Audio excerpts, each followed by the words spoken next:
Beberapa minggu terakhir viral diberitakan di berbagai media, baik media online dan media sosial, tentang seorang pendeta yang menyebut dirinya seorang pendeta Kristen, penulis, blogger, musisi, pemimpin ibadah, dan selebriti YouTube yang menyatakan keluar dari Kristen karena mereka merasa menemukan esensi doktrin-doktrin Kristen yang berbeda, atau dalam banyak cerita fenomena atau gerakan ini disebut dengan Kristen progresif. Apakah Kristen progresif itu? Dari mana asalnya? Mengapa popularitasnya semakin meningkat? Dan yang paling penting, apakah Kristen progresif itu konsisten dengan Injil dan Alkitab?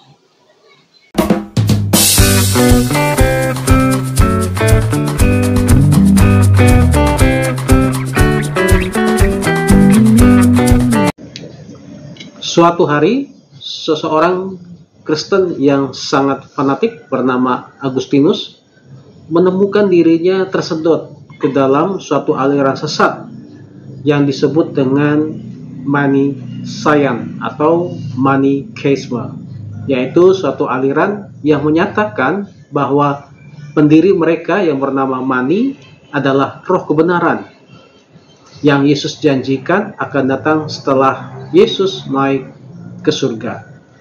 Meskipun Agustinus dibesarkan oleh seorang ibu yang Kristen yang taat, ia terpesona oleh janji-janji baru dan menarik yang memberikan perubahan pada agama Kristen yang ia anut sejak kecil. Sebagai seorang filsuf yang memiliki pemikiran yang mendalam, dan menurut beberapa catatan, Agustinus juga adalah salah satu orang terpintar di dunia pada masa itu. Agustinus mempunyai banyak pertanyaan yang membuat para pemimpin Manichaeisme setempat menggaruk-garuk kepala, kebingungan untuk menjawab pertanyaan-pertanyaan itu. Oleh karena mereka belum bisa memberikan pertanyaan-pertanyaan yang diajukan oleh Agustinus, mereka berjanji jika dia bisa bertemu dengan pria bernama Faustus, semua pertanyaannya akan terjawab. Faustus terkenal sebagai pembela kepercayaan Manichaeisme yang paling berpengetahuan, berpikiran tajam, dan brilian. Ketika Agustinus akhirnya bisa bertemu Faustus, dia mendapati Faustus adalah seorang orator yang brilian, seperti yang dikatakan oleh semua orang. Ia mengamati pesona dan karisma Faustus. Namun, di luar ciri-ciri kepribadian tersebut, Agustinus tidak terlalu terkesan. Faustus tidak mampu menjawab pertanyaan-pertanyaannya yang menyebabkan Agustinus meragukan sistem kepercayaannya yang baru itu dan akhirnya membawanya kembali menjadi seorang Kristen yang sejati. Penganut Manichaeisme percaya bahwa ajaran Yesus tidak lengkap dan mereka mempunyai wahyu yang akan mengantarkan agama yang benar bagi semua orang. Dengan cara ini, mereka percaya bahwa agama dapat berkembang melampaui apa yang diwahyukan dalam Alkitab. Untuk mempertahankan gagasan ini, Faustus menulis surat yang menentang keandalan Alkitab. Dia memutarbalikkan, menafsirkan ulang, serta menghilangkan bagian-bagian Alkitab yang tidak sejalan dengan pemikiran Manichaeisme. Setelah Agustinus kembali menjadi seorang Kristen, ia menulis tanggapan yang cukup komprehensif terhadap serangan Faustus terhadap penulis Injil. Ia menulis, Anda harus mengatakan dengan jelas bahwa Anda tidak percaya Injil Kristus, sebab mempercayai apa yang kamu inginkan dan tidak mempercayai apa yang kamu kehendaki, berarti mempercayai diri sendiri dan bukan kepada Injil. Agustinus menunjukkan kebenaran abadi. Kekristenan tidaklah progresif, dan mereka yang mencoba untuk membentuknya ke dalam praduga mereka sendiri tentang siapakah Allah seharusnya dan apa itu Injil, jangan mencoba untuk memputarbalikkan Alkitab. Dan tentu saja mereka tidak boleh menyebut diri mereka Kristen. Cerita ini menunjukkan adanya suatu gerakan yang berkembang atau suatu ajaran yang berkembang di gereja pada masa itu, yang berupaya menafsirkan ulang Alkitab, menilai kembali doktrin-doktrin dan mendefinisikan kembali prinsip-prinsip inti iman Kristen. Gerakan ini atau ajaran ini mengidentifikasikan dirinya sebagai Kristen, mengaku sebagai pengikut Yesus dan memiliki pandangan yang tinggi terhadap Alkitab. Namun seperti yang kita lihat, mereka menyesatkan banyak orang Kristen yang tidak curiga dan membingungkan tubuh Kristus tentang apa itu Alkitab, karya Yesus di kayu salib, dan apa yang diberitakan oleh Injil. Sejak awal Perjanjian Baru ditulis, ajaran sesat dan doktrin palsu mulai masuk ke dalam gereja.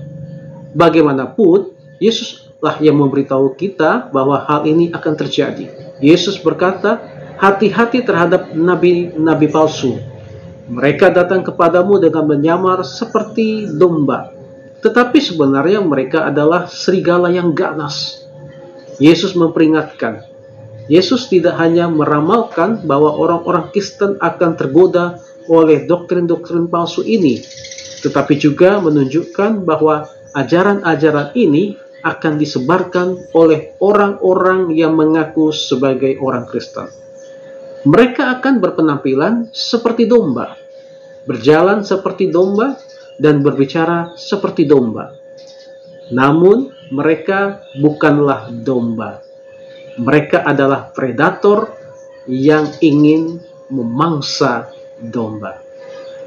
Pada awal tahun 2000-an, beberapa pemimpin yang menamakan mereka pemimpin Kristen berkumpul untuk berupaya menyesuaikan agama Kristen dengan pola pikir postmodern yang mulai merasuki budaya.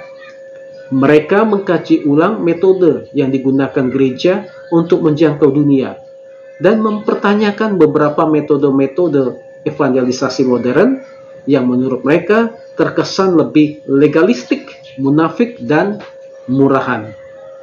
Namun, ketika gerakan ini mulai menganut mitisisme dan menekankan spiritualitas dibandingkan keimanan, para apologis dan teolog menyatakan keprihatinan atas kurangnya pernyataan keyakinan konkret di antara mereka yang terlibat.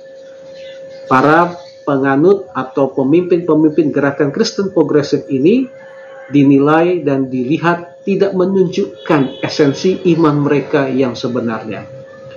Pada tahun 2010, Brian McLaren menulis sebuah buku yang berjudul A New Kind of Christianity. Dalam buku itu, ia berpendapat bahwa gagasan kekristenan tentang dosa, penebusan dengan darah Yesus, serta ajaran tentang hidup yang kekal merupakan ajaran kafir yang dipinjam dari filsafat Yunani Romawi. McLaren mengklaim bahwa Injil yang sejati dapat diketahui dengan membaca kisah Yesus melalui kacamata Yahudi. Menurutnya, yang terpenting bukanlah siapa yang akan masuk surga atau neraka ketika mereka meninggal. Karena bila mana tidak ada dosa, penebusan, dan kebangkitan, maka tidak akan ada lagi gunanya bagi seseorang untuk masuk ke surga ataupun neraka. Jika tidak pernah terpisah dari Tuhan sejak awal, apa tujuan memasukkan manusia ke surga atau ke neraka selamanya? Beberapa tahun yang lalu, William Paul Young menulis sebuah buku yang berjudul Lies We Believe About God. Di dalamnya dia mengatakan dia percaya semua orang pasti akan diselamatkan tanpa perlu adanya konsep penebusan melalui Kristus, dan menyebut pandangan ini sebagai keselamatan universal. Jadi menurut Paul Young, tanpa ada kematian Yesus pun semua orang pasti akan diselamatkan karena keselamatan itu bersifat universal. Menurut mereka, gagasan bahwa Allah menuntut pengorbanan darah putra tunggalnya menjadikan Allah sebagai semacam pelaku kekerasan ilahi terhadap anak. Oleh karena itu, mereka seringkali menolak penebusan Kristus sebagai pengganti. Michael Gungor, musisi dan pembawa acara The Liturgis Podcast, menulis dengan sinis, "Saya ingin mendengar lebih banyak artis yang bernyanyi untuk Tuhan. dan sedikit yang menyertakan seorang ayah yang membunuh putranya dalam upaya tersebut, dan bahwa Tuhan perlu diredakan kemarahannya dengan darah, karena itu adalah tindakan yang tidak indah, bahkan mengerikan. Aliran Kristen progresif atau ajaran Kristen progresif ini memandang Alkitab sebagai catatan tentang apa yang diyakini orang tentang Tuhan pada zaman dan tempat mereka hidup, dan bukan sebagai firman yang diilhami dan berotoritas. Bukan hal yang aneh bagi seorang Kristen progresif untuk menyatakan ketidaksetujuannya dengan seorang penulis Alkitab, atau bahkan menolak bagian-bagian yang mereka anggap tidak membantu. Bahkan seorang pemimpin progresif lainnya, Richard Rohr, mendorong umat Kristen untuk mengabaikan, menyangkal, dan bahkan secara terbuka menentang Alkitab, yang menurut mereka Alkitab itu atau bagian-bagian tulisan-tulisan isinya bersifat imperialistik, menghukum, eksklusif, dan bersifat kesukuan. Nah, seperti yang kita lihat, pandangan teologis Kristen progresif bukan sekadar persoalan sekunder yang bisa kita sepakati atau tidak kita sepakati. Pandangan atau ajaran Kristen progresif ini tidak dapat kita kaji dengan jalan toleransi dialog. Ajaran Kristen progresif mempromosikan sebuah Alkitab yang tidak berotoritas, Yesus yang tidak mati untuk Anda dan saya, dan Tuhan yang tidak dapat menyelamatkan kita. Sederhananya, ini adalah Injil yang lain, dan bukan kabar baik yang benar-benar memerdekakan kita untuk hidup sesuai dengan kehendak Allah. Sikap kita sebagai seorang Kristen terhadap Kristen progresif, aliran atau ajaran ini haruslah ditolak sepenuhnya dengan ketegasan dan keyakinan penuh, oleh karena iman kita kepada Yesus dan kepercayaan kita bahwa Alkitab adalah firman Allah. Nah, demikianlah video singkat ini. Semoga bermanfaat bagi kita dalam memahami ajaran-ajaran atau gerakan Kristen progresif yang baru-baru ini viral dan hangat dibicarakan, diperdebatkan, didiskusikan, khususnya oleh masyarakat Kristen yang ada di Indonesia. Dan bila mana ada komentar, tanggapan, pertanyaan, atau mungkin ingin mengajukan suatu topik untuk kita bisa bahas bersama-sama di dalam video-video berikutnya, silahkan tuliskan pada kolom komentar. Terima kasih.